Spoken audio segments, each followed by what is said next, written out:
Hello दोस्तों, कुछ अपना का एक वेजिटेटिव रिप्रोडक्टिव सिस्टम रह गया था, कुछ पार्ट रह गए थे, तो मैं अब आपको बताने जा रहा हूँ। आप उसे ध्यान से देख सकते हैं। क्या रह गया था? कण गंध क्या होता है? यह भूमिगत तना रूपांतरण है जो भूमि में ऊर्ध्व दिशा में वृद्धि करता है। इसके वृत्ताकार पर्वों पर कलिकाएं पाई जाती हैं जो संतानिक पादप का निर्माण करते हैं। उदाहरण जमीन कंद या क्रोकस। नंबर 2 सलकंद। सलकंद भूमिगत संघनित प्रो है जिसमें एक या अनेक कलिकाएं पादप बनाई। उदाहरण लहसुन या प्याज। जैसे अनेक पादप या अनेक कलिकाएं बनाती हैं, जैसे लहसुन या प्याज। अब बात करेंगे अर्धवायवीय तना यानी सबवाइवर टीम। यह तना भूमि के समांतर क्षैतिज रूप से वृद्धि करता है। प्रत्येक पार्श्व संधि से जड़ें वह शाखाएं निकलती हैं। पार्श्व संधि का कुछ भाग प्राय मिट्टी में या जल के भीतर रहता है। यह निम्नलिखित प्रकार से होता है। नंबर क्या है? अंतःभू स्तरीय। ये कोमल भूमिगत शाखाएं होती हैं, बहुत कमज़ोर कोमल, जो वायवीय प्रोह के आधारीय भाग से निकलकर कुछ दूर तक मृदा के भीतर क्षैतिज वृद्धि करती हैं। तत्पश्चात नवीन वायवीय शाखाओं को जन्म देती हैं। उदाहरण पोधीना या क्राइजेंथेमस। यह ऊपरी भू स्तरीय।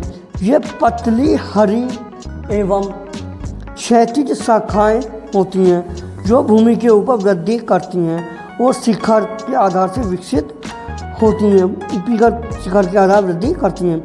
क्या इनमें अंतरालों पर जड़ें पाई जाती हैं जहाँ नए शिखरों का निर्माण होता है। उदाहरण धूप घास या खट्टी बूटी। नंबर 3 भू स्तरीय। इनकी शाखाएं छोटी एवं संघनित होती हैं। ये प्रत्येक दिशा में निकलती हैं। भू स्तरीय टूटने पर प्रत्येक वायवीय स्वतंत्र पादप बनाते हैं। उदाहरण स्ट्रॉबेरी। स्ट्रॉबेरी की खेती अगर एक प्रकार से होती है, मैं बताता हूँ आपको। अगर बो दी जाती है और बोने के बाद उस पर हल्की पतली पन्नी चढ़ा दी जाती है जिससे कि भूमिगत यानी कि स्ट्रॉबेरी बनती जाए। पेड़ पर नहीं उगती, आपको गलत बताया जाता है। भूस्तरिका।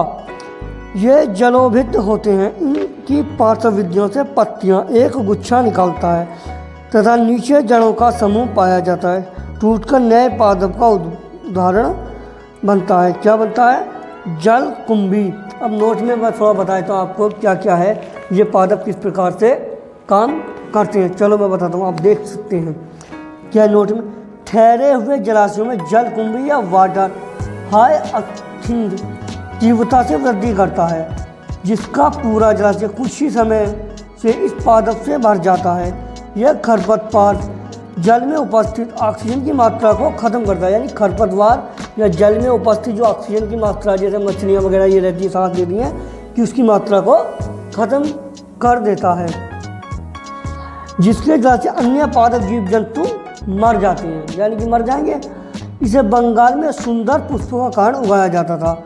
जो सुंदर पुष्प बहुत अच्छा लगता था तो इसे उगाया जाता था, किंतु कुछ ही समय यह जलाशयों के विनाश का कारण बनता। अतः इसे बंगाल का आतंक भी कहते हैं। इसे बंगाल का आतंक इसी वजह से कहा गया है। अब बात करते हैं अपन सी। बी हो गया सी, यानी कि वायवीय तना।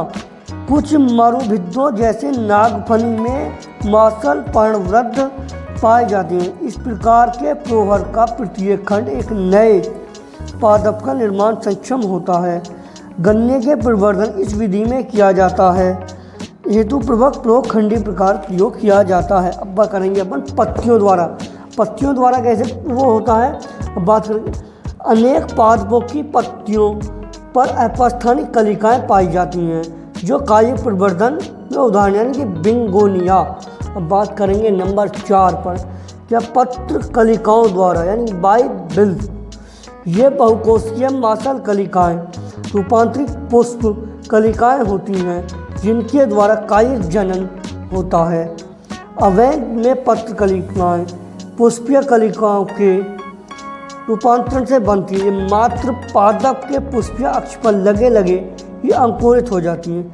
इस प्रकार के अवगेन में कायिक प्रवर्धन उसके जनन अंग अर्थात पुष्प कलिकाओं को होता है। नंबर 5 टूरियांश। टूरियांश में एक मासल कलिका होती है। क्या होती है? एक मासल कलिका होती है जिसमें भोज्य पदार्थ संचित रहता है। यह माध्यम पादप में पृथक होकर सर्दियों में निष्क्रिय पड़ा रहता है तथा बसंत ऋतु आने पर पुनः सक्रिय हो जाता है। उदाहरण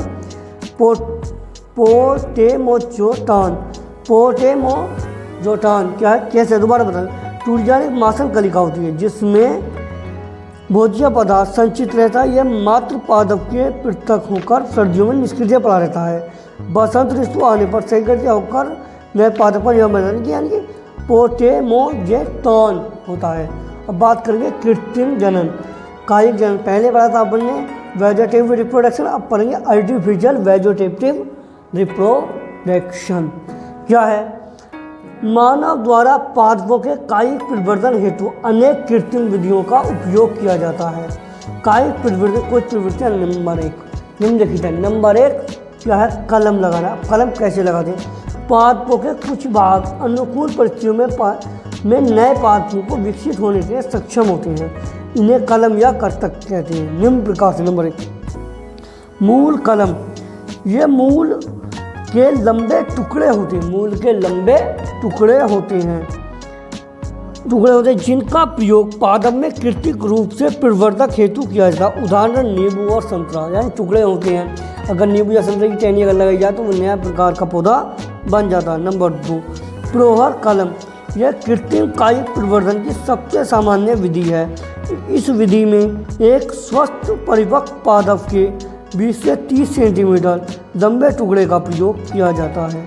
इन टुकड़ों में कक्षक कलिकाओं की उपस्थिति अनिवार्य होती है। कलश कलिकाओं की उपस्थिति अनिवार्य होती है। इन टुकड़ों को भूमि में तिरछा दबा दिया, जैसे आप पक्षी या गन्ना बोते हैं उसमें थोड़ा तिरछा दबा दिया जाता है, जिसमें पादप को अधिक से अधिक क्षेत्र मिलता है, जिससे भूमिगत भार की पर्व संधियाँ, भूमिगत क्षेत्र पार्व की संधियाँ, अनेक अपेक्षानिक जड़ों और कास्टिक संधियाँ। उदाहरण यानी गुलाब गन्ना। अगर आप तिरछागत किसी चीज़ को दबाएंगे गड्ढे में या गोल बनाकर डालेंगे तो वो अब ऑक्सीजन मिलेगी और वो उग आएगी। इसी प्रकार से होता है। अब आगे लगाएंगे अपन दाब लगाना, यानी कि लेयरिंग। दाब कैसे लगाते हैं? इस विधि में मात्र पादपों से जुड़ी शाखाओं को मृदा में दबाकर उन पर जड़ें विकसित कराई जाती हैं। इसके लिए पादपों के आधार भाग से विकसित शाखाओं का प्रयोग किया जाता है। केवल कोमल शाखाएं पत्तियों को हटाने के पश्चात उस पर चीरा लगाया जाता है, भूमि में दबा दिया जाता है। इस दबी हुई शाखा को दाब कहते हैं। कुछ समय पश्चात दबे हुए भाग पर जड़ें विकसित हो जाती हैं, जिसे मात्र पादप के पृथक करके नए पादप का निर्माण किया जाता है। ये निम्न प्रकार से होता है। मैं आपको निम्न प्रकार से इनके सरल या सामान्य दाब या अगली वीडियो में बताऊंगा। अगर आपको वीडियो अच्छी लगी हो तो शेयर सब्सक्राइब करना न भूलें। अगर आप चैनल पर नया हैं तो चैनल को सब्सक्राइब कर लेना।